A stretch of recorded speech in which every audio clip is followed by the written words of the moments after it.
And so there was a tattoo shop in the plaza called No Regrets. And one of the artists there, name's Ashley, she was awesome. She's a big supporter of Empire. And so in the very beginning, we were like, oh, we have crazy ideas. Let's make some tattoos. And so we decided, she made 4 tattoos, different designs. And we decided that if you got one of the tattoos, that you could have 50% off pizza, like for life, or as long as these places last, right? Yeah. And so amazingly enough, people started actually getting these, and I couldn't believe it.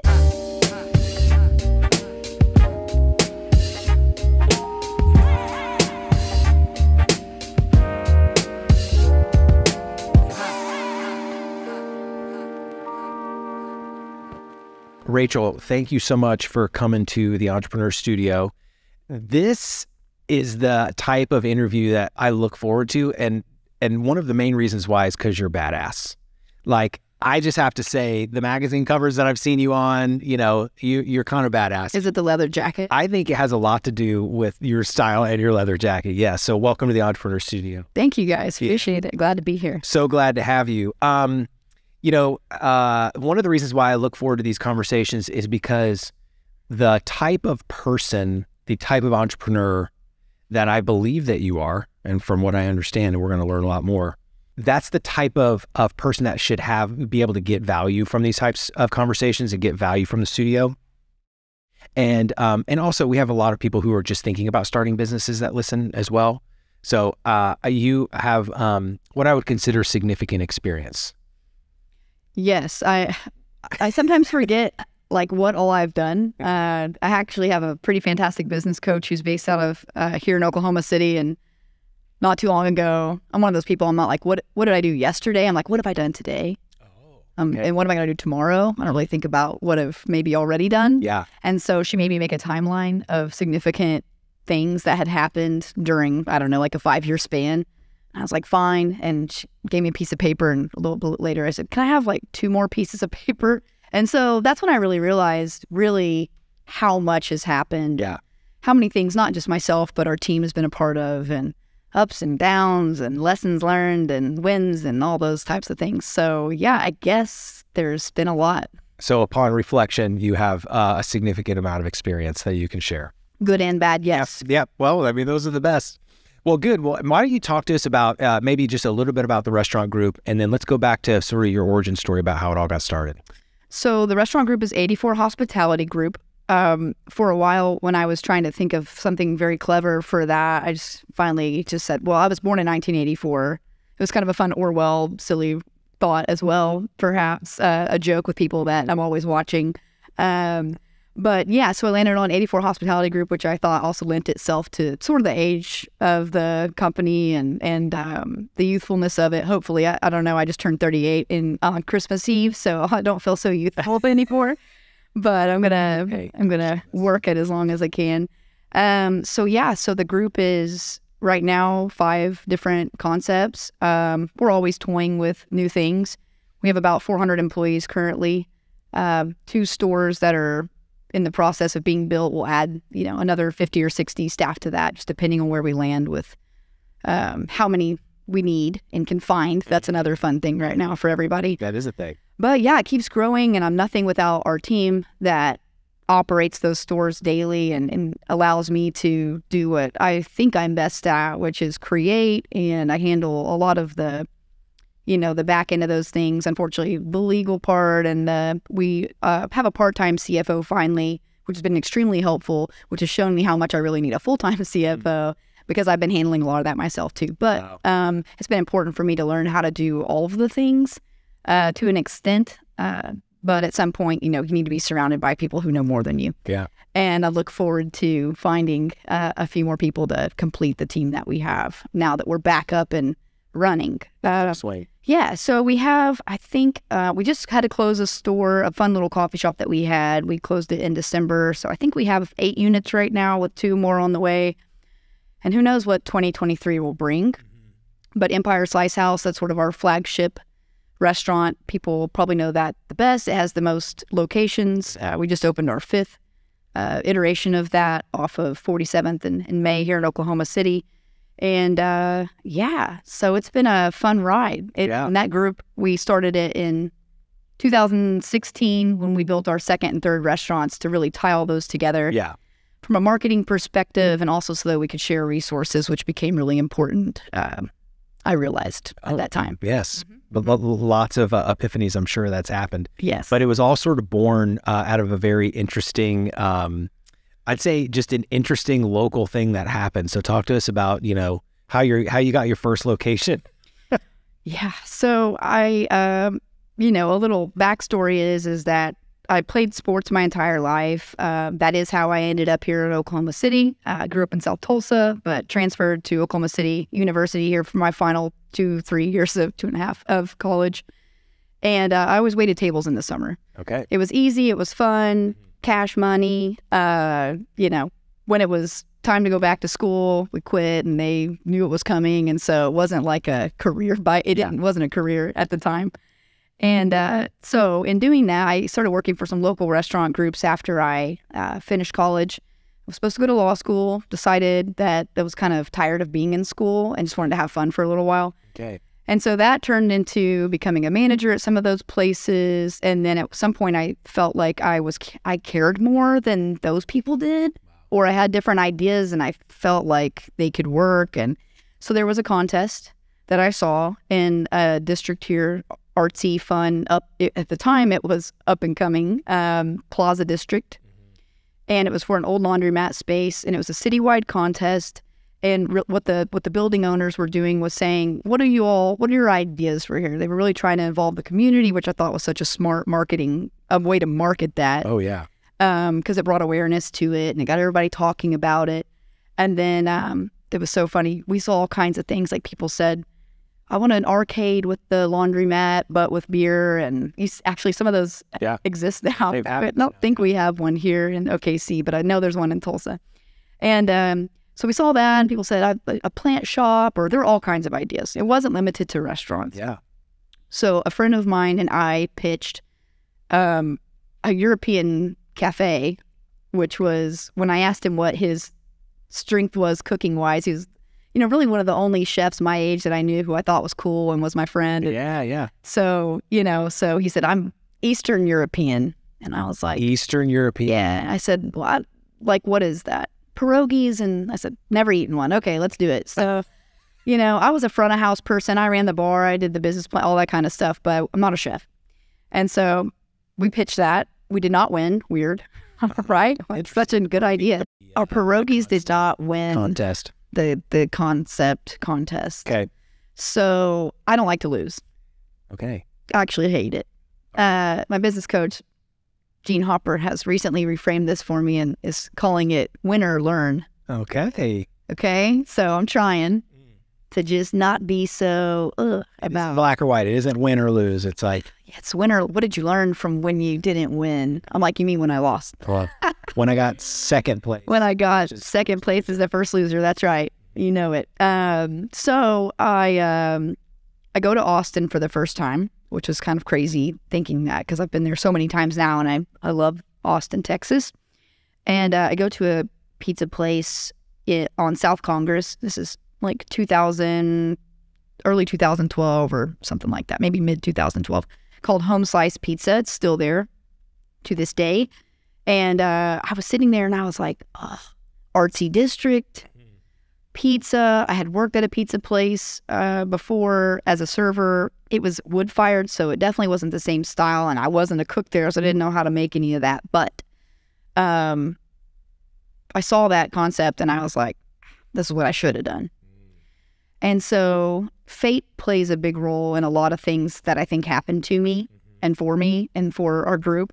And I get back to the city from Austin, and I'm like, telling my buddy, I'm like, we're not going to give up. We're going to look for another space. Yeah. We're going to come up with a different concept, maybe a different concept. Not Eastern European pierogies. Got it. And so I actually get a call from the developers of the laundromat building a few weeks later, and they said, the person that won the contest, we couldn't come to an agreement with on the lease. We really liked you all, but do you have any other ideas? And I said, okay, hear me out, pizza. In fact, I do. Well, it turns out they had done sort of a survey. They had someone come in and kind of do some kind of survey where they decided what they thought would fit best in the district. I don't know how someone decides that, but apparently we were thinking the same thing. And so they liked the pizza idea. The problem was we didn't know how to make pizza, and they wanted to make sure that we could do that. And so we had to do some tastings. So we start like looking up dough recipes on the internet. We're using like a KitchenAid mixer in my rent house. That's like a small, like, you know, residential kitchen mixer. God, and the whole time I'm just like, this is not going that well, and I don't know how to fix it, right? Because I can't cook. So we do our first tasting, and everything was great except for the star of the show, you know? So they said, come back. You guys have basically 30 days, kind of like get this figured out. We really like you, but your product is not that great. This is amazing that these are the developers that are putting this kind of pressure on you guys to come up with something good. I could appreciate that, though, that they did. And so I started kind of panicking because I'm like, I don't know how we're going to figure this out. I started researching a bunch of things, and I find this school in San Francisco, Tony Gimignani's International School of Pizza. And I hit up my parents, and I don't come from a wealthy family.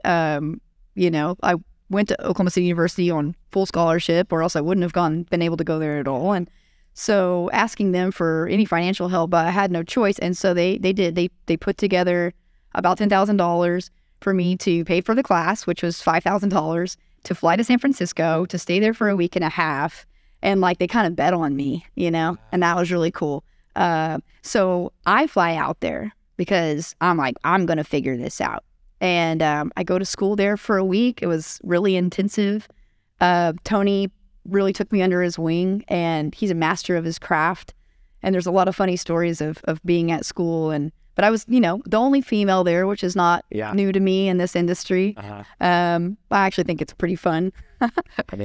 And so I come back and tell my business partner at the time, I was just like, okay, here's how you make the dough, and here's how you do this, and I got to tell you everything before I forget. And so we did, and it really changed everything. And so the dough recipe that we use at Empire to this day is the recipe that we developed at school. Wow. I use the exact same tomatoes that he taught me to use, and the other thing you cannot skip on at Empire is the shredded mozzarella, and it has and always will be 100% whole milk mozzarella, even though it's, you know, 1.5 times the price it was in 2020 right now, which hurts, but we can't stray from that. It's made us who we are. Yeah. So that's what happened, and Empire was born. And we keep arguing. We're like, was it August or September of 2013? We're going to figure that out because our 10-year anniversary is this year. Okay. So we got to nail it down so we can throw the party. And there should be a party thrown for that. That's pretty badass to go from like the only female to go like to the school, for your parents to bet on you, and for you to be like, you get picked. The developer's like, yeah, this is good. This is what we need. And then we won instead of lost. And, you know, I love that. You won in round 3, it sounds like. 2, 3, yeah. Got it. I'd say round 3. Okay. All right. Well, good. Well, it seems like you have a passion to do well, a passion for quality, but at the same time, like the kind of the enthusiasm for concept. So how is that sort of being sort of a master of your craft? You got the product that you're selling, but then you got the experience that you're selling too. How did that sort of become the thing that you started to, I don't know, be an expert at? So I didn't travel much of my life because I was so regimented. In the summers, I was always playing competitive sports. And so if I was traveling, it was to go play a tournament. Yeah. I wasn't, you know, in Cancun with my high school friends on spring break. I never did that. And so either, actually. Yeah, I'm kind of thankful I didn't do that. It doesn't sound that fun, honestly, looking back. But so I did get a chance to start traveling, you know, once I got out of college. I finally had time to try to do that. I didn't have any money, but, you know, I was able to go some places. And at the same time, while working at some local restaurants and kind of being like, I'm kind of into this, and this is fun, I really started loving food. But I was obsessed with figuring it out because it's like it's a never-ending puzzle. It's always changing. no one knows everything, so there's plenty of room to create. And I liked that, because once sports were over for me, I was like, what do I do now? Yeah. And so I started going to restaurants, and I like to think of myself as a pretty intuitive, detail-oriented person. I pick up on things. And so when I walk into a restaurant, the music, the volume, what are they playing? Does it fit here? It really affects my mood. Okay. So I kind of used myself as a guinea pig, I guess. Yeah. And, what does that sound like? What does it smell like in here? Like, there's a reason you don't light scented candles in a restaurant, because, you want to smell the food, not vanilla potpourri, whatever, from Bath & Body Works or whatever. Do they make candles? I think they do. Okay. That's not... It would be awkward if they did those. I'm just kidding. And so I really pay attention to those things. And so to this day, we call our restaurants hangouts. It's kind of how we refer to them on our website and kind of in the media and amongst each other, because I wanted to create places that I wanted to hang out at. Yeah. And I wanted them to feel like a place I wanted to be at and have a good time at and be proud of at the same time. And so that's why has become, that's really what I focus on so much now. I might not focus on, are we fully staffed today and how's the spinach look? I'm not necessarily doing that anymore. Sometimes. Yeah. When I want to meddle. When you have wild hair. Yes. Yeah. But I told the team, I was like, I will let go of those things and let you all do that. I understand I need to back out of that, right? But here are the things I am always going to care about, and you just need to know. I will always care about what music you're playing. I will always care about the volume. I will always care about if the lights are correct, and things like that. Yeah. And so I obsess about those things, because I think that it's not enough to just have good food anymore. We used to be able to get away with I always say there's like 3 things. You have to hit service, atmosphere, and food. Well, you used to be able to get away with maybe 1 out of the 3 because there weren't that many restaurants. Yeah. Everything has changed, right? Especially in Oklahoma City, it's like booming. Yeah, it's a food scene for sure. Yeah, there's a new restaurant every few days, which is so awesome. Yeah. But to stand out, you have to hit at least 2 of the 3. I think you can be forgiven for missing 1. But it'd be really cool if you hit 3 for 3 all the time. Those are those places that you go, that's my place. Yeah. I'm going back there, especially if they do it consistently. It's pretty awesome. That's pretty remarkable. What are the 3 again? I feel like it's atmosphere, service, and consistency, like with food and beverage. Yeah, or you got to be good at those things. Yeah, that's pretty. I think that's the hedgehog concept, right? You're like, I know exactly what 3 things I need to hit on, and then your concepts fit inside of those 3 things. But it seems like you really obsess over mood, right?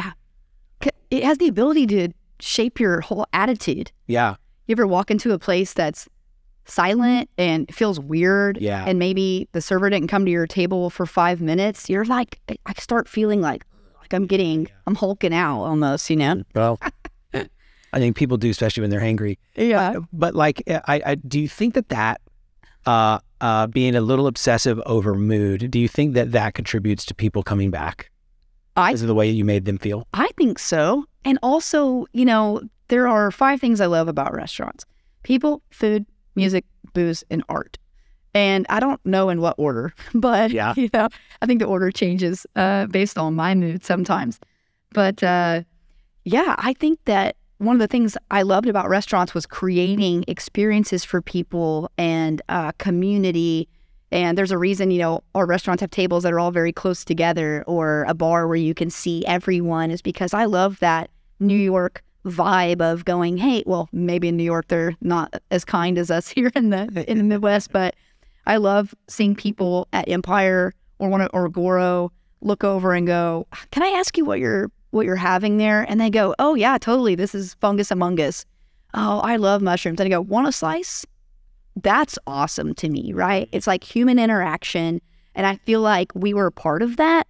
And that's so cool to me, because restaurants come and go. Like this stuff will end at some point, but that impact on people is like, I feel like that's one of my favorite parts about what we do. Yeah. And I hope that people feel that. And I think that our stores have been pretty successful of making those experiences for people. Yeah, and I think that one of the things I was asking you about it earlier, because I wanted to verify that this was real, But Empire Slice House developed a very unique marketing strategy. And I mean, you had definitely an attitude and a vibe. That was a strategy. But like, talk to us about the tattoos. Yeah, tattoos. How did this happen? Man, okay, so one of our, I was just speaking about community and really the Plaza District are many different retailers and restaurants. We're surrounded by 2 different neighborhoods. And so we were like, how do we collaborate, and lift this place up? Not just ourselves, because to me, I'm like a rising tide lifts all ships type person. And so I wanted them to win too. Also, I wanted them to like us and talk good about us. And I wanted them to stick around because I thought they were cool. And so there was a tattoo shop in the Plaza called No Regrets. And one of the artists there, name's Ashley, she was awesome. She's a big supporter of Empire. And so in the very beginning, we were like, oh, we have crazy ideas. Let's make some tattoos. And so we decided, she made 4 tattoos, different designs. And we decided that if you got one of the tattoos, that you could have 50% off pizza, like for life, or as long as these places last, right? Yeah. And so amazingly enough, people started actually getting these, and I couldn't believe it. And we really haven't marketed it that much. I was telling you earlier. Oh, it's underground for sure. It's coming though, because I think it's so wild. It is the wildest thing that I've heard. People who have no tattoos are like, I don't have any tattoos except I got Ellie, the elephant, because I got it. I mean, your pizza's got on the expensive side. Well, for good reason, because all the quality ingredients, we mentioned earlier, but they're not cheap. But you're like, mood costs something. Yeah. Isn't just the food. Yeah. I mean, I might still wire our sound systems myself to save money so we can spend it on the food, but whatever you got to do. So yeah, the tattoos, that's pretty awesome. And I think you'll see us in the near future expand on that and talk more about that. So right now we have about 200 people who have the tattoos. I want to make like a tattoo like yearbook. I'm telling our marketing team, figure out how to get everybody that has a tattoo to like show up and let us take there's like a reunion and like tattoo reunion. Yeah.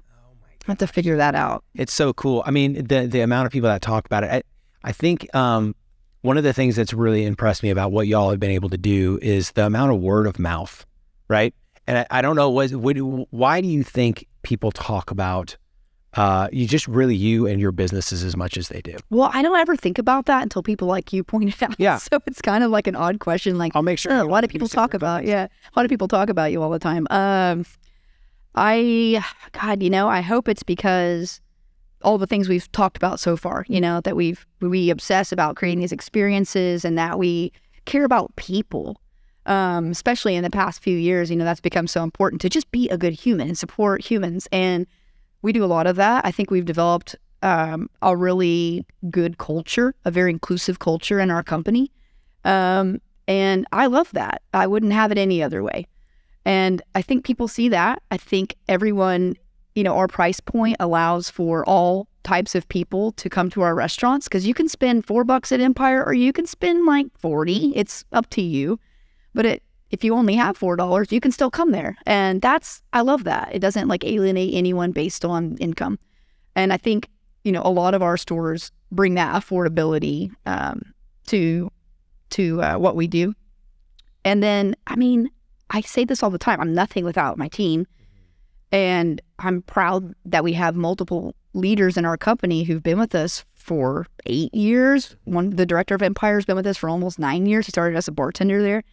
And they're caring and creating, and they've seen where we came from. And so they're a huge part of that. And as far as, people saying good things about me or the company or the businesses, I hope it's because they've just had a great experience there and that we've impacted their lives somehow. And, word of mouth is the best marketing you can have. Yeah, this is true. I think the thing that I wanted to make sure to say to you just in the conversation is that you have definitely made an impression, right, on the community, on Oklahoma City. And then, it was awesome to see you recognized on I think it's 4 or 5 Business on that magazine, because we had Vince, on, I think it was that same issue. But I was like, dude, Rachel has done some remarkable things. And it's like, I think you've also made a mark on bringing just even Oklahoma City a little bit of attention and bringing some of the new things in, like bringing them from outside in. I think that's been really cool. And I don't know, do you think that that has something to do with your team? Does your team go out and travel certain places? Or are there people on your team that do it? Or is it primarily you who does kind of the bringing things to OKC? It's, you know, I take our team as much as I can with me. I want them to see the things that I see. It makes it a lot easier to explain. Yeah. If I can get them to sort of be like, oh my God, I was at, you know, this place in New York and I get it now. I need other people on my team to get it too. Mm-hmm. And for myself included, growing up in Oklahoma, we ate at Applebee's and Chili's, and, you know, the local restaurant like boom didn't happen until maybe, you know, 15 years ago or so. It kind of started getting grounded. Now it's just like, if you don't eat at local restaurants, you're not cool now. Oh, there you go. I mean, that's a vibe. I mean, I ate Domino's like the other day. You did? I call that cheetza, though. It's like when I cheat on my own pizza. Yeah. What does that feel like? It feels pretty good. Still tasty? Okay. I mean, it's like a thin crust, and I like eat it like hiding, watching Netflix on a Sunday or something. So now you know, people. We're going to have to get a picture of you eating pizza, and then we're just going to put cheetza. Yeah. That's going to be a great name. That one's going to circulate the internet for sure. Well, you know, the thing that I think has been really cool is just the way that you faced COVID and some of the stories that you shared about that. Talk to us about, you know, what really hit you through that real challenging time, right? How your restaurant was sort of, your restaurant groups were set up, restaurants were set up, and then how sort of you faced the challenge of COVID. Oh, you're going to bring that up, huh? Yeah. Okay, let's do it. I mean, it's important. I wanted it to happen early so that we could recover later. It's all good. Yeah, I definitely learned a lot during that thing. You know, we talk about experience, and I've worked in a lot of restaurants before, and I thought have seen it all. You know, I was like, I've seen a fire, I've seen, you know, a tornado, I've all these things, a pipe burst or health department comes out on a fire. I've seen all those things. No one had seen this, right? And so that was wild because not only did I not know what to do, there was no one to ask what to do because we were all like, oh, like, what's going on? There's a lot of panic, misinformation. We didn't know, no one knew what was up or down. And one thing we always say is like in the absence of information, people fill in the blanks. Well, our team they were wanting answers. Our staff needed answers. And for once, I felt like I didn't have any. And that was really hard for me because everyone's looking to me going, what do we do? Like, help us, save us. And I'm trying to save myself. I'm trying to like save, you know, everybody. And so it was a hard time. Our staff went from, you know, maybe 320 people company wide to about 125. We had a store that had just opened in Tulsa. That's still there, thank God. But, you know, we'd all been open for 5 days. Oh. We had moved people up there. I was like living there part-time to make sure like it went well. I spent a lot of money like hiring and all this stuff. And all of a sudden, it was going great for the 5 days we were open. I was like, dang, this is going to be a home run. Yeah. And then I remember looking up at the TV on that Saturday night, the first Saturday night we were open. And I was like, what is this? What's happening? Like coronavirus? Like, what is that? I don't even think I had really heard about it at all, but I was really into what we were doing, so I wasn't paying attention. Yeah. And I was like, is this serious? And then literally Sunday, there's a photo of me sitting in Tulsa, and I'm sitting at one of the booths, and I'm just like, I think I got to get back to the city, to like our headquarters, call an emergency meeting with our team, and we got to shift everything to go immediately. And we had stores that didn't even do to go. So we meet on a Sunday night here in the city. We decide that we've got to get out ahead of this. And so we want to protect our staff. We need to do something quickly. And we could always reopen if it's not as bad as they're saying it's going to be. And so we take Monday, we close all the stores, we convert everything to like to go. We tell all the staff what's going on. We do all these things. Luckily, you know, being a group that already uses technology quite a bit, we already were on DoorDash, and we already had some of these things that really made our lives pretty easy. Plus, I don't know if you know this, but pizza's pretty much the #1 takeout item in the U.S. So not on purpose by any means, but we were in a good position to weather the storm with that. But like Goro, we were like, we told people forever, no to go. We don't do to go. You need to eat our food in house. You need to experience it like hot, fresh. And also our old Goro location, so tiny. We couldn't keep up with to-go. That was like, we couldn't do it. Yeah. So we shifted a place that had never done to-go, you know, in a day. That's incredible. It was so wild, but, you know, again, a tribute to the team that helped figure all that out. But yeah, so... Was there like, what was like sort of the tension in the room, right? When you're having that meeting, were there people in panic? There were people that could... No. What was going on? Yeah, everybody was just kind of had the same mentality. Let's figure it out. We're going to stick together. I think a really good example of the leadership team in our company is man, we needed to come up with a different pay structure for all the staff because everybody were tipped employees, right? For the most part. Well, that was the bulk of their income. So we wanted to pay everyone an hourly wage and tip share across the board. That way, if there were tips on to-go, that, you know, everybody was getting a fair share of that. Yeah. Well, to survive, we really needed to reduce our own salaries. And so everyone in the company in a leadership position that was a salaried person really looked at their finances and gave me a number on what they could survive on. And it was so admirable. One of our directors was like, don't pay me a salary for 2 months. I'm going to make it work, you know? And I was like, I can't do that to you. I'll do it to myself. I did it to myself. I should. That's what I needed to do, you know? But it was crazy. They were literally saying, I believe in what's happening. I can get by on this and we're going to figure it out. And that was just like blew my mind. That's amazing. It really was. And it didn't just happen on the 84 level. It was happening with like GMs at the store level and hourly people. And we just all like bonded together. Now, there were some hard times, too. I mean, when PPP money came out, there was a lot of misunderstanding about how that could be used. Without getting too much into specifics, all of our stores are incorporated as separate entities for liability purposes. And so I've got different partners in different stores. And so just because one store got a loan that you can look up and see how much we got, and you're going, why don't we get that money? Because I can't. And I was having to explain things from a business perspective that, one, I didn't want to explain because it was like private, sort of. But at the same time, I was trying to figure out how much information to share to get people to understand without over-explaining. And it was just like so complicated. Yeah.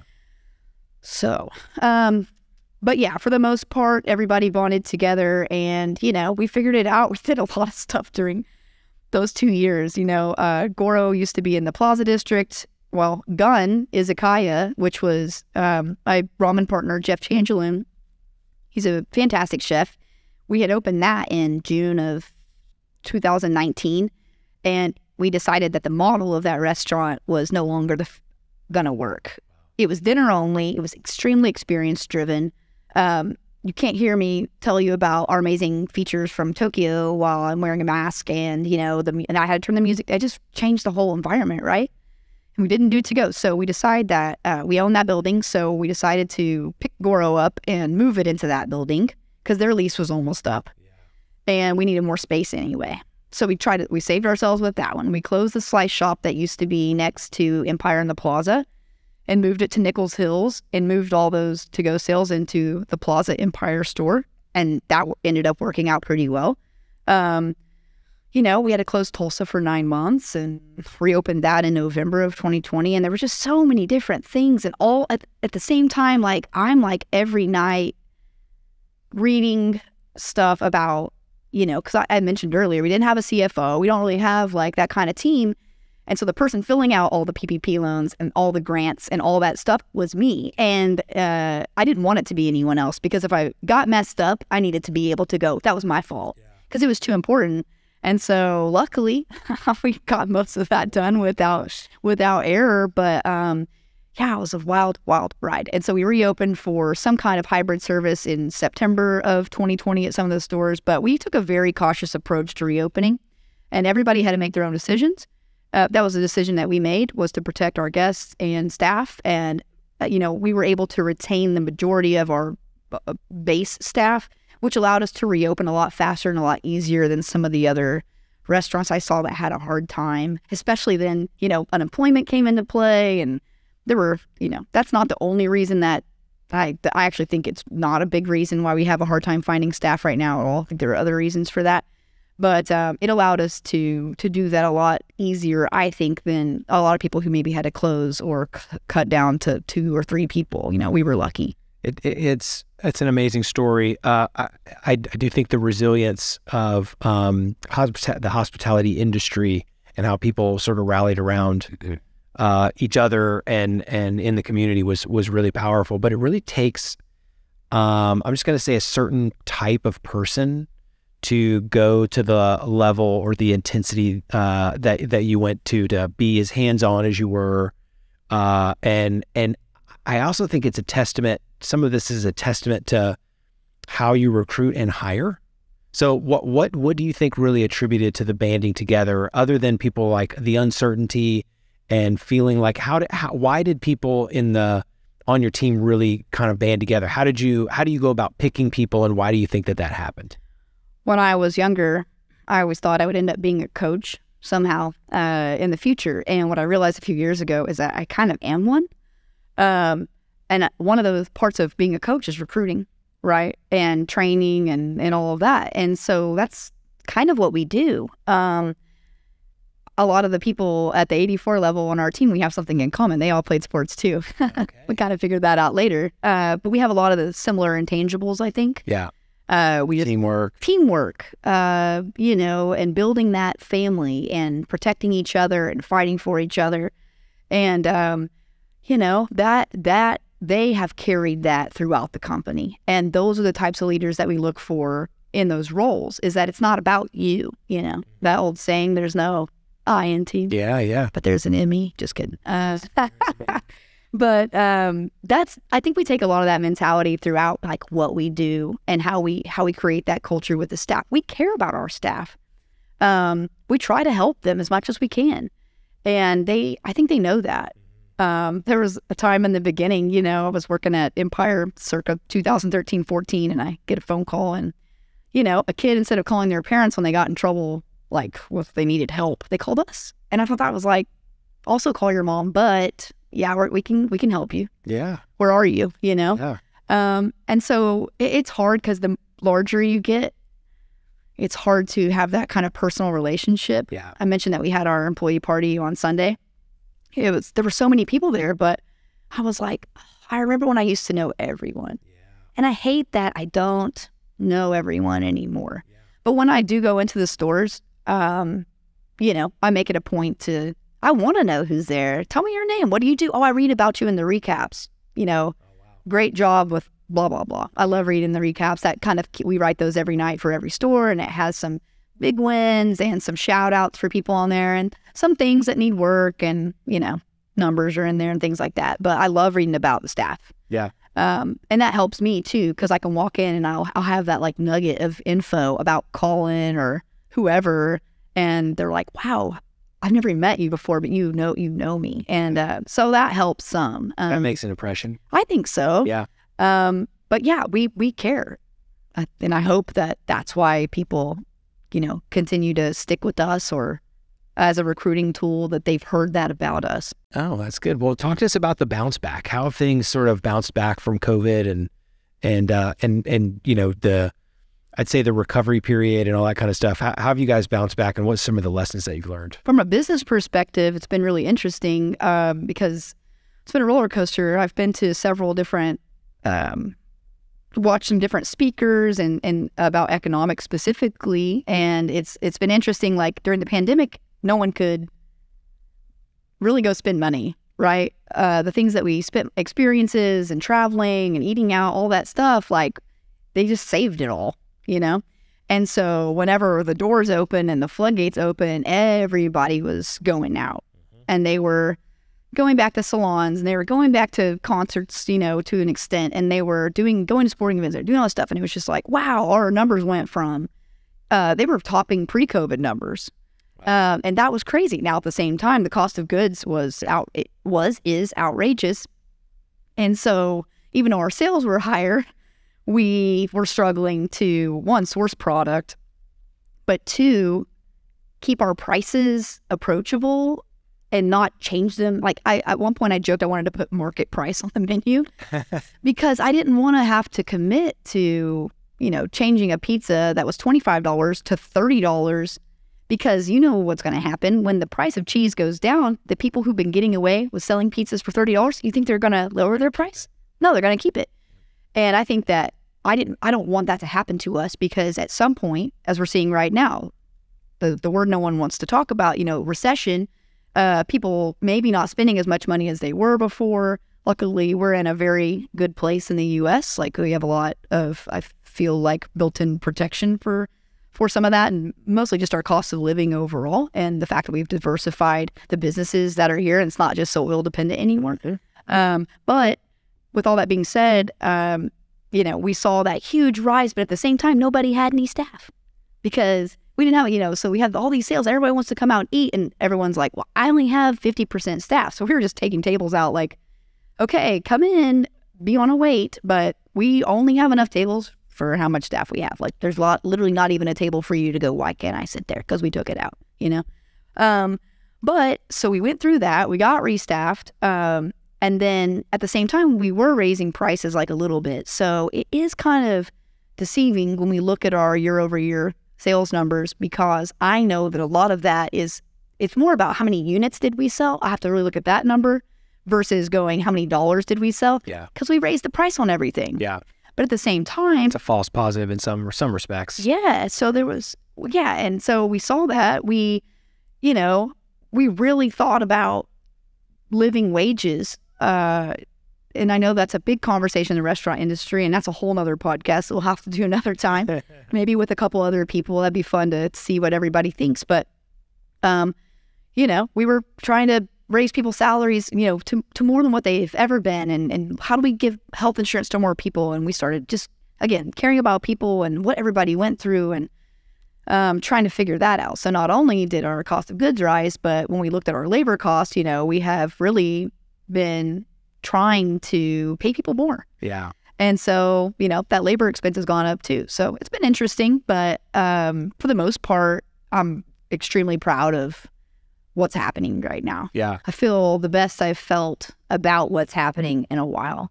Because there was a time that remember sitting in my house, in the thick of things, and just being like, what other job would I have? I've literally never done anything else. It's not that I couldn't. Yeah. But I don't want to. And so you got to be a little bit crazy to be in this industry. You got to be a little bit wild, I think. Yeah. Yeah. Well, you definitely have that. Yeah, thanks. What is it? Like, have you ever had to lower your prices before? We try to be, here's the deal. I want it to be the price that I need it to be to run the company, and I don't try to make it any more than that. So, like, recently we just rolled out vegan cheese, which there just wasn't a good one for us to use. Yeah. That had the correct melting temperature and looked the right color. And so until recently, we tried some again, because we were trying to capture, maybe a crowd that we weren't getting. Yeah. We need everybody. So we did, and we priced it at, it's expensive. So it was like a $6 upcharge to switch to vegan cheese, and the pizzas are already like decently expensive. And so a person, posted after they ate it, one, that they didn't know it was $6, which is a communication problem on our part. But secondly, I went back and looked at all the pricing myself to just see. So we ended up lowering it to $5 because, this $6 would have been a better margin for us, but like we can deal with $5.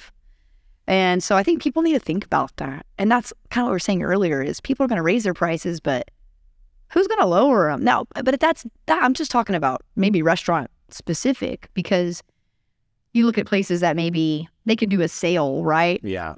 We can't do that. I can't be like, pizza sale. Yeah. Cheese is old.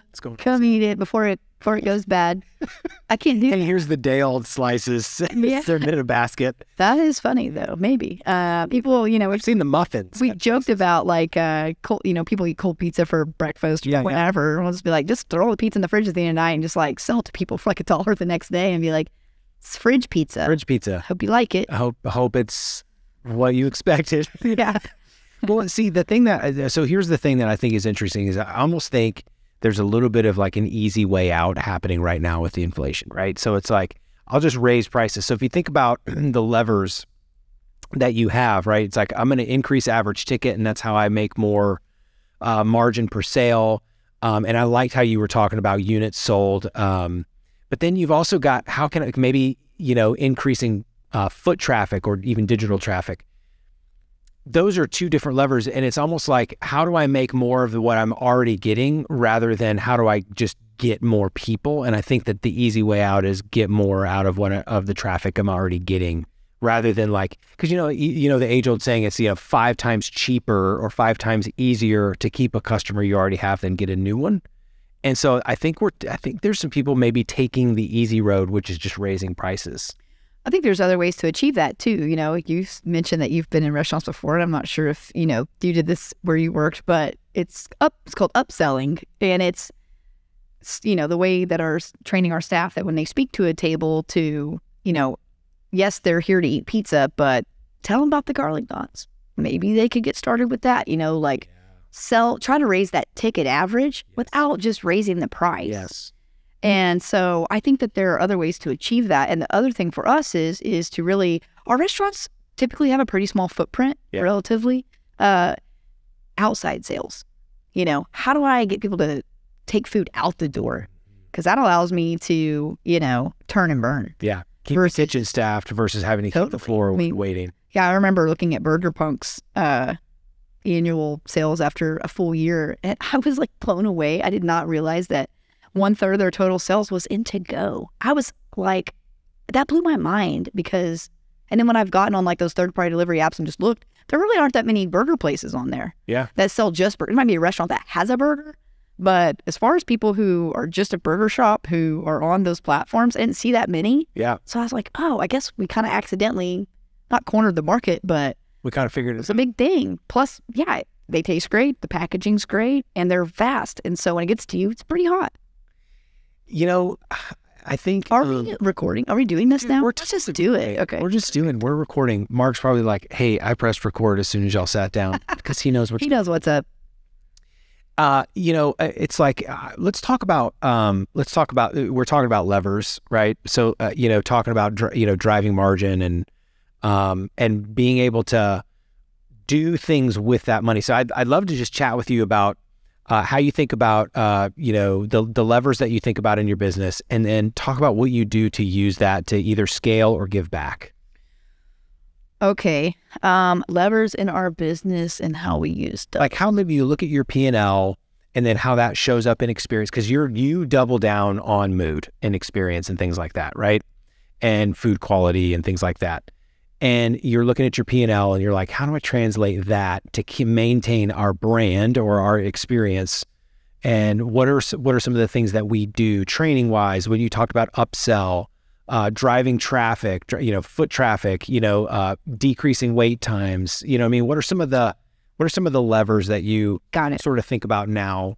We'll just talk about some of the things that we've implemented as changes that I feel like have been impactful over the last, year and a half. So for example, every restaurant, or fast food, any food and beverage place has a point of sale system, right? Might be, some of the more popular ones are Micros or Focus or Aloha. Well, over the past few years, there have been some newcomers into that are very technology driven, and Toast is one of those. We vetted a couple different ones. We ended up deciding to switch to Toast from Focus, which is what we were using before.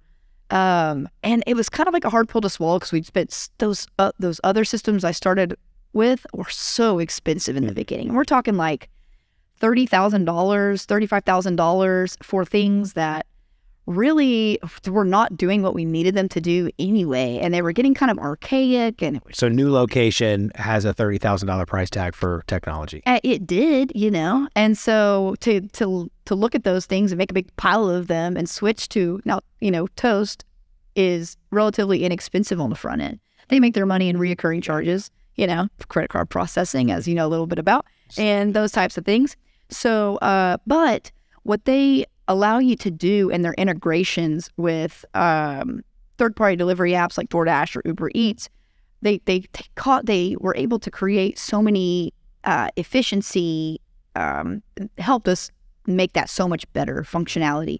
So, for example, I got enough handhelds that I know some people don't like them. I don't like them in certain styles of restaurants. Like at a fine dining restaurant, I don't necessarily want you to stick the toast thing in my face and show me my extremely high bill and wait for me to tip you while you're sitting there. I think it's become pretty acceptable in fast casual restaurants to just be like, yeah, totally cool, boom, boom, boom, no big deal, right? But when I started thinking about switching to toast, I was like, okay, think about this. How many times does a server go to a table and they write down your order?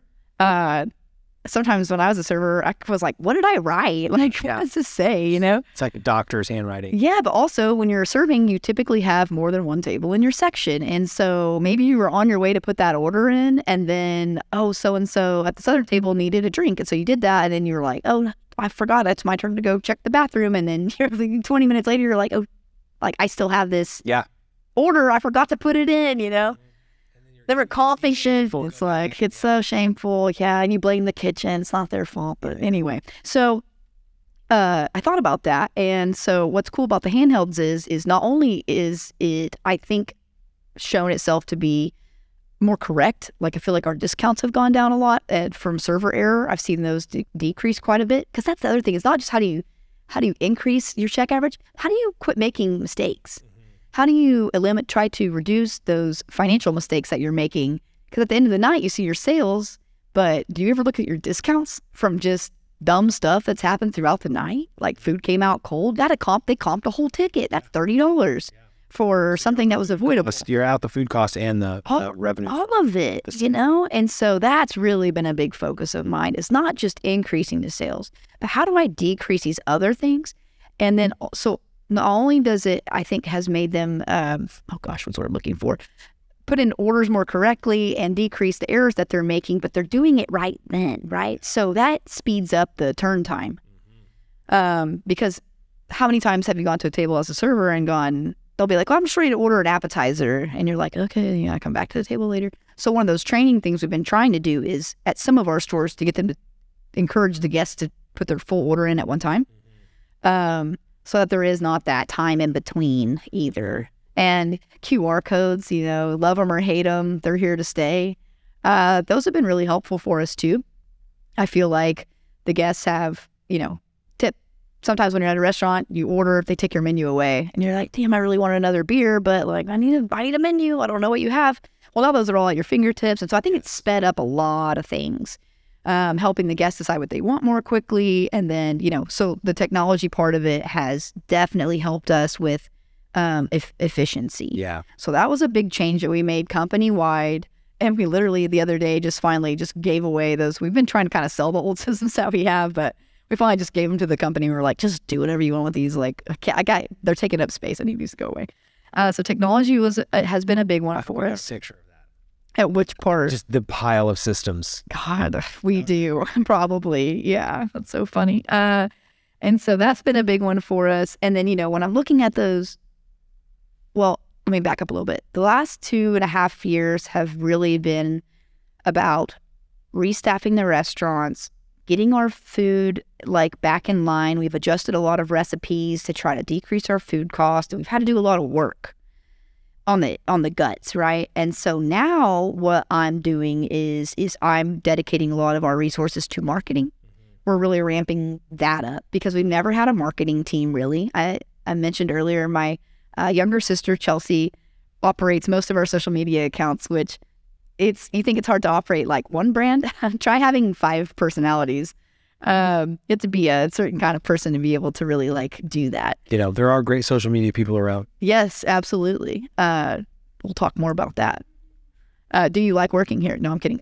So I'm a recruiter. I'm sorry. I don't steal from my friends though, so it's cool. That's good. Well, I'm glad we're suddenly friends. Awesome. Yeah, well, the conversations we've been having off mic have been awesome. So anyway. So share those. I'm not. So I'm really into the marketing stuff right now. So not only have I been kind of hiring people and trying some new things, because now we have all these operations and we have all these locations, but now I got to tell people about it. Yeah. And how do I do that in a way that's effective and not that expensive? Yeah. And track attribution for, right? If you're going to run multiple campaigns, how do I get people to come back and how do I know where it came from and what worked? Well, I was mentioning earlier, you know, trackable information is so key. Yeah. putting an ad in the magazine that was pretty expensive. Like, I don't know if anybody saw that. Yeah. I guess you tear it out and bring it in and get a free blah, blah, blah. I mean, you know, how do you do that? And so some of these rewards programs that are built into things like Toast or DoorDash or whatever, you know, there's some decent information in there, but we haven't really had a team to dedicate to looking at that. Yeah. So I have been spending some of our resources on starting to build that team. It's been really interesting for me to even learn about little things like SEO. I didn't know anything about. So that local search really helps you when someone's looking for pizza. I mean, because you know how many pizza places there are? That's why they told me not to do one in the beginning. Yeah. How many pizza places there are? It's like, mine's going to be different. I think it did end up being a little bit different. Yeah. Well, do you use like a Bright Local or something like that? Or you do a local search, or you know what I mean? And reviews and all that kind of stuff? Or are you doing sort of like broad-based SEO, or are you using like an agency? These are good questions, and there's an agency that's been helping us, and I would refer you to them because I don't know the answer to that. But awesome. I will tell you, you know... You're talking to somebody who really likes SEOs. Yeah. Well, we need to have a longer conversation. I need you to help me understand, like... It's smoke and mirrors and snake oil with a lot of agencies, so that's why I asked. Sure. And, yeah, I think people go into SEO and they have an expectation, including myself, that you're going to immediately see some kind of result, right? Yeah. And it does take time. And...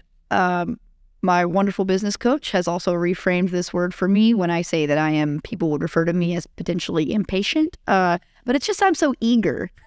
Eager. Right? I'm just eager for a result. It's not impatient. Enthusiastic. And enthusiastic. Yeah. You're an enthusiastic equals likely impatient. Yes, it is true. So I'm watching this SEO stuff, I'm just like, God, it seems kind of expensive for something I'm not really seeing a return on. So I've struggled with that as a small business. And so, you know, would I recommend that to someone right off the bat? No, but there are things you can do to help yourself. Yeah. You need to have a website, you know, you need to have your Google stuff needs to be updated. Like, these things need to be updated and they need to be correct. Yeah. And so that's one thing that from having an agency really did help us clean up a bunch of that. Yeah. So, all your citations, right? All your listings for local business listings and things like that. Google My Business. Those are the big ones. Yeah. Yeah. Also, I learned a recent lesson that I won't share all the details of, but one of the old Empire website got kind of like stolen because we let it lapse somehow. Oh. So we had to change our URL to something different because we couldn't get it back, and it was a whole mess. So take care of your stuff. But it needed to change anyway, so it's fine.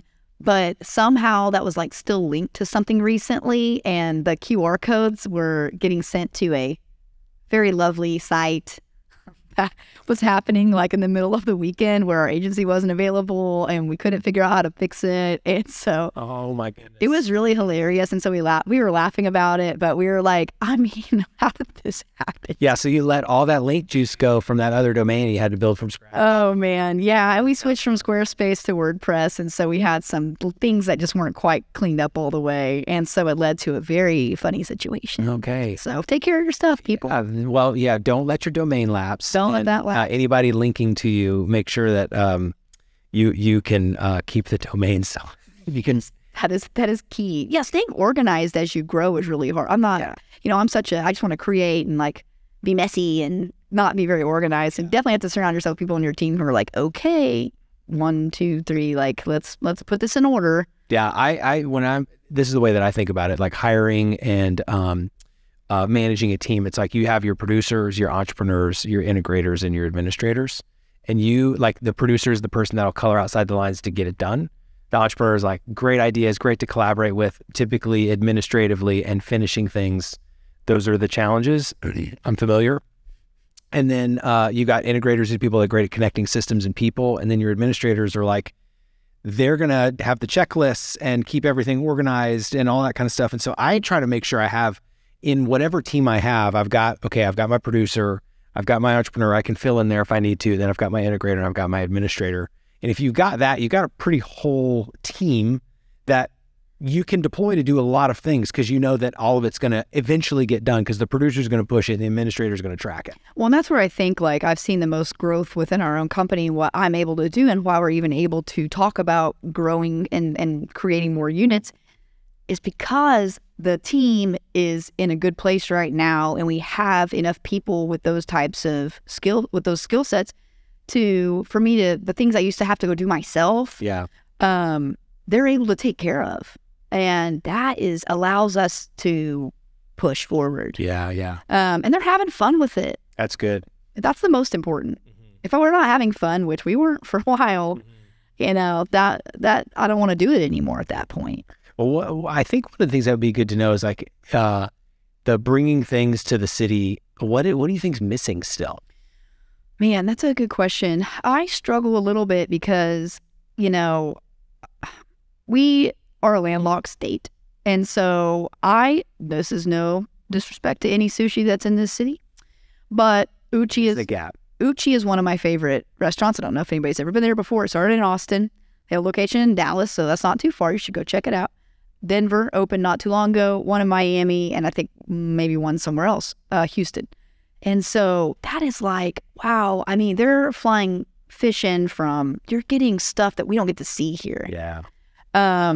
Tokyo is probably the place in town that I think also does some of that. A lot of people don't know it's there, and they might not think the vibe is as cool as in some of the other places, but they probably have the most traditional lineup of sushi that I've seen in town.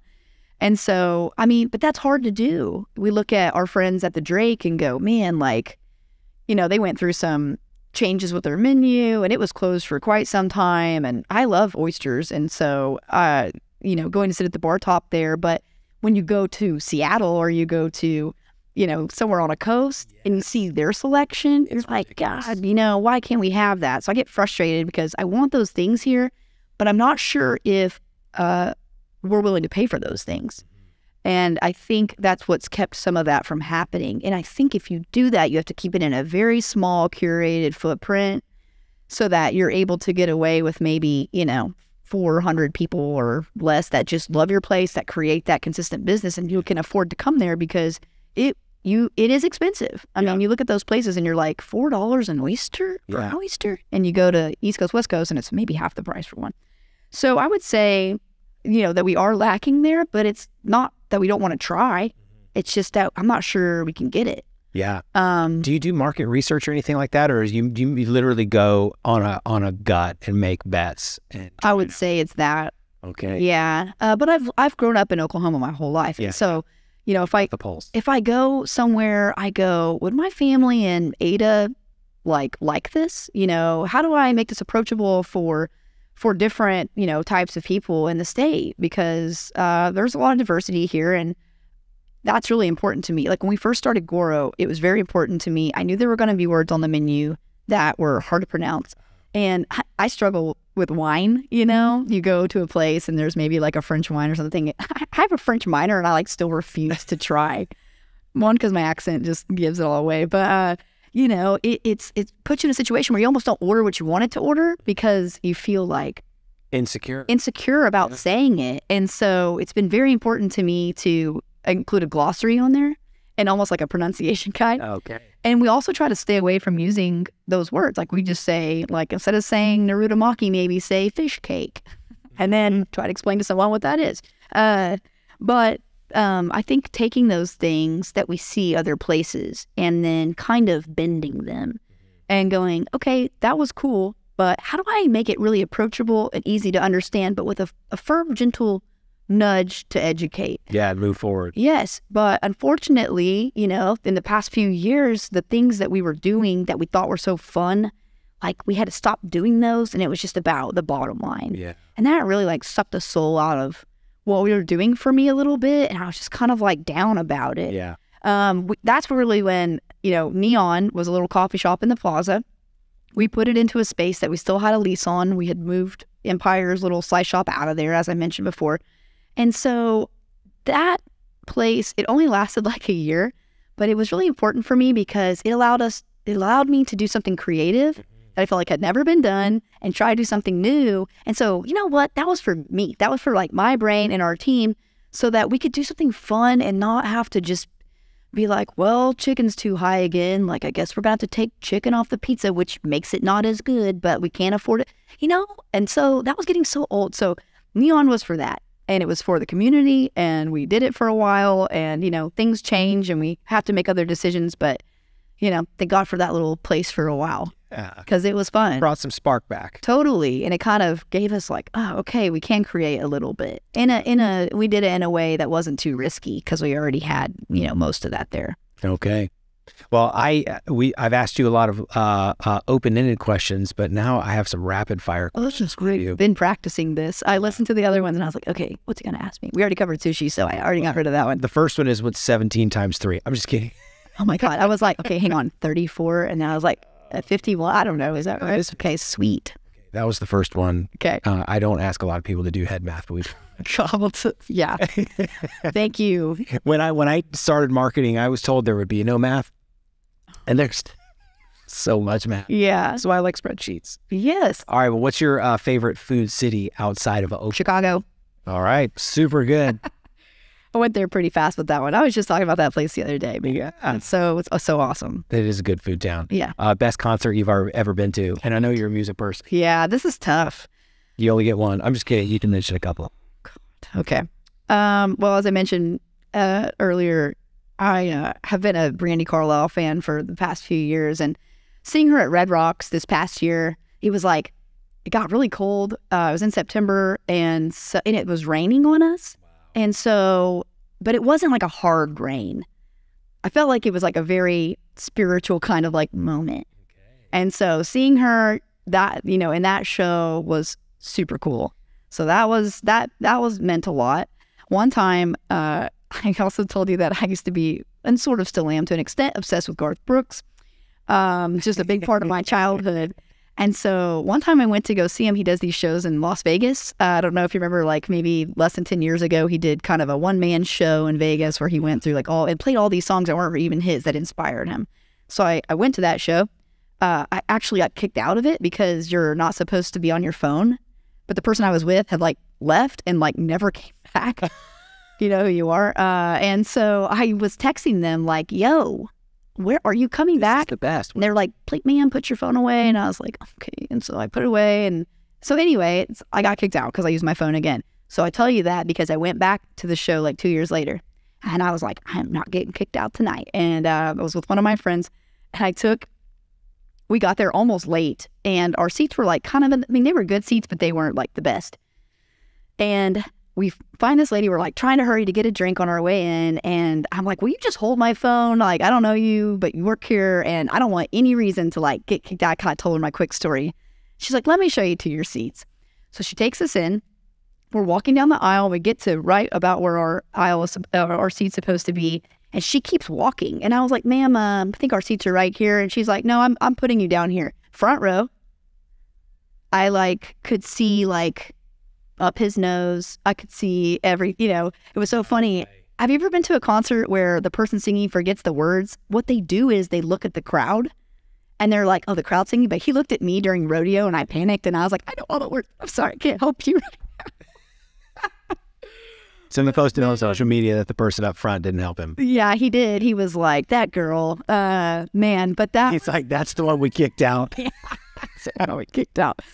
But God, so that was, I'll never have that moment again. And so we talk about those stadium shows and stuff. And I'm like, I kind of wore it out. I don't know if I can top that moment, seeing him like that. And so I don't know if I'll see him anymore, but those are, two of my favorites. Yeah, for sure. Well, what's one food dish that if you could have it the rest of your life, what would it be? Pizza. Okay. I love that. And that's true. That's true. Yeah, people are like... You're like, I went to school there to learn how to do pizza, and that is what I'm eating. Man, I do really love pizza, but also I love macaroni. And I ate too much of it the other day at my sister's house. So I don't really let myself go that hard on pasta these days, trying to shed the COVID weight. But man, that macaroni really was kicking that day. Kicking to you. It was. Okay. Well, what's a guilty pleasure of yours? Other than macaroni? I don't want to give you guys too much insight into my life. I love you're going to take a pause. You're like, what? I do like to play blackjack, so that's a thing. Okay. Yeah, that's not too much, but I have to be in the right mindset. Yeah. Okay. Well, that's good. Well, what one new interest or hobby you'd like to explore? Okay. It's not really a new hobby, but it is. It's kind of bringing back something that I used to do. So I love music so much. But I used to play. And my sister's a musician here in Oklahoma City, and I get to kind of live vicariously through her. But I watched this movie the other day. Has anybody seen Tar with Cate Blanchett? Because it is incredible. But she learned classical piano for the movie, as well as learning like 5 languages and a bunch of other cool stuff. She's amazing. Yeah, she is. But I have a piano in my house, and I always kind of like tinker with it. Yeah. But I was like, you know what? I'm going to get a piano teacher, and I'm going to go for it again. Wow. Because I love music, kind of. We've talked about that a few times. So I think I'm going to rehab the go back and play some music. I need some hobbies that just keep me at home too, because I am always running around. Oh, I can tell. It's the attitude. Yeah. What's a lesson you wish you'd learned early in life or earlier in life? Oh, man. You're like, wait a second. I told you earlier that I only think about today and the future. What? What's the deal? Man, I don't know if this is it's kind of an ongoing lesson. And I have learned this lesson through golf, which is the madder I get, the worse I play. And I wish I would have learned that when I was in college. I probably would have been like an all-star, man. Yeah. But I just let my like anger, and being mad at myself kind of take over. And in those moments, like blinded by being mad at myself, I played worse. So this is the eager meets enthusiastic thing again. Okay, that's... Yeah. So golf has taught me that, because if there's one sport that you will be bad at if you get mad, it is golf, no doubt. So I just started playing that recently, and it's been... Apparently, if you don't practice, you're not going to be good, which I don't understand. Why can't I be like an anomaly? Yeah, why can't... I mean, that's on the tour. Well, what's an entrepreneur that inspires you? Or who is an entrepreneur? Gosh. Well, a lot of the people I'm inspired by are other restaurant people, just because those are the people I kind of read the most about. And one of those early for me is Danny Meyer, who is part of Union Square Hospitality Group. That's this group in New York, but he wrote a book called Setting the Table that I read when I was first, really kind of getting into food and everything. And it was life-changing. And in the restaurant industry, there are a lot of us who talk about that book still. I really hope he writes an update soon, because so much stuff happened. But you all will know him from Shake Shack, which, it's so funny. He had all these fantastic restaurants in the hardest city in the U.S. to operate and be successful in. And he did it, but the thing that made him rich was a burger. So I thought that was pretty wild. Yeah. Yeah. You do know that he was here 2 weeks ago sitting in your seat. Oh, in this seat? Yeah. Can I have his chair? If I had only known, we would have invited. Oh, man. It was incredible. Right? Incredible. So a remarkable entrepreneur. It's pretty amazing. I also love Nancy Silverton, so if you want to bring her in, just let me know. All right. Sounds good. We will do. We will hook you up. Man, he's amazing. That's so cool. Dang. Okay. Some great lessons, I'll tell you. Yeah. Well, what's next for you? What's next? That's a good question. It could be personal. Yeah, it could be business. What's next? I sometimes say that I feel like I have 3 acts in my life, and I feel like kind of the sports life was kind of like maybe 1, and then this restaurant career is 2, and I'm really curious to see what act 3 might be. I don't know that yet, but I do know that we are seeing kind of, we touched on this a little bit earlier, and I don't want to speak too long about it, but I'm seeing this new model for restaurants in my head that don't necessarily exist, but I could see how they work. I mean, they do exist, but not everyone's doing it. And so I'm really focused on creating this blueprint right now that are restaurants for now and for the future. And those, there are some important things about those. And so we're about to try one. We haven't told anybody where yet, but it's going to be a new concept, and it's going to be really rooted in what I think is the restaurant of the future. Oh, man, that sounds awesome. You got to tell us about it. Well, I hope it turns out well, or else I'm going to, I'll be like, damn, that didn't really go. It was Act 3. Yeah, go Act 3. Now I got to go to architecture school. I don't know. Oh, my gosh, that's awesome. Yeah, you went to pizza school, now you're going to go to architecture. I watched Grey's Anatomy for too long recently, and I was like, I'm going to be a doctor. So, I just am one of those people that thinks anything's possible, but I probably shouldn't do that. Oh, that's awesome. And I'd say, Rachel, I mean, the amount of the sort of badass things that you have done, I hope that you continue to innovate and continue to push the envelope and continue to build teams the way that you have, because it really does affect the community, and it is awesome to have you on the. Appreciate that. Yeah, the support from the community is what allows us to do that, and I've lived here my whole life, and I love every minute of it, and continue to look forward to just lifting Oklahoma being part of that. So thank you guys so much. Thanks for coming to the studio. You got it.